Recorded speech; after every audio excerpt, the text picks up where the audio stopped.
Hey guys, welcome back to the paint studio. It is Zoe Alyssa, and today we are going to be upcycling a canvas.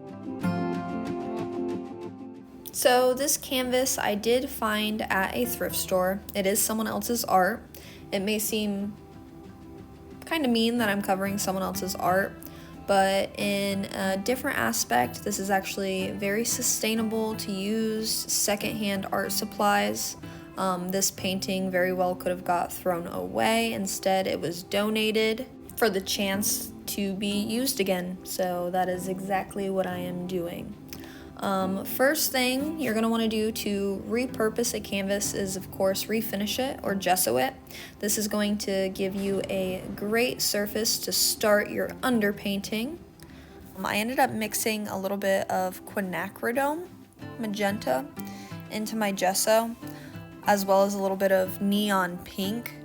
I'm using this for my underpainting because, as you can see here, it really makes the blues and the greens that I'll be using in my painting pop. In other words, this is going to add some luminosity to my landscape. This landscape painting, I definitely fiddled around with these clouds for a while. I wanted them to look like I believe they're alto stratus clouds, if I'm not mistaken. Like those really choppy, long clouds you see over the pasture here in Florida all the time.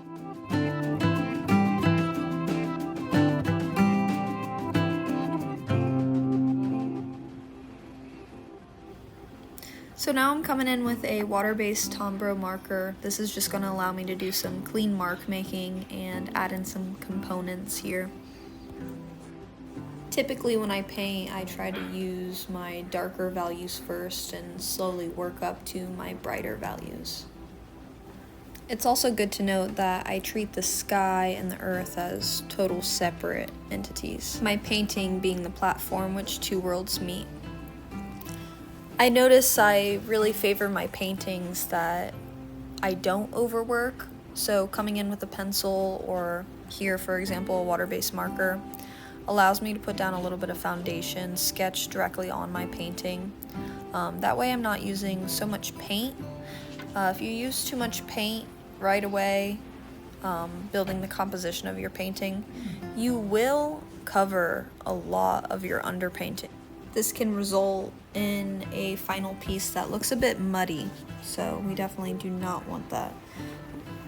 Letting that initial painting come through will help achieve that luminosity we were speaking of before.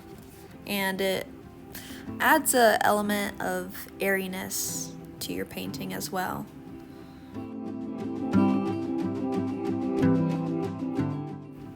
As we paint, we definitely want to leave the purest pigments, the brightest colors for your foreground.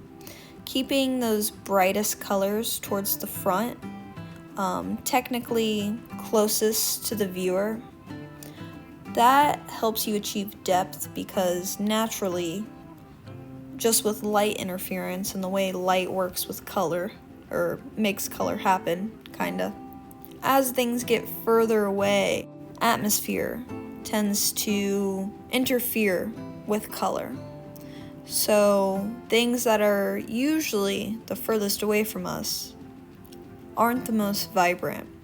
Of course, some outliers can be the sky, areas where the sun is directly hitting, so use your judgment, of course. Textbook examples of atmospheric interference can be, for example, when distant mountains or hills look purple in hue, as well as these Australian pines that actually sit in the background of this painting that I'm starting to build here. I don't want to use anything too dark that's going to put it in front of my Royal Poinciana, which is my focal point here. The tree, the Royal Poinciana, that's my focal point, is going to be a lot brighter in greens. The Australian pines in the back almost appear deeper greens, almost black gray, definitely a lot more muted and washed out than the Royal Poinciana in my foreground.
And here is the side-by-side comparison before and after of upcycling this thrifted canvas. Thanks for watching. Don't forget to like and subscribe. See you next time.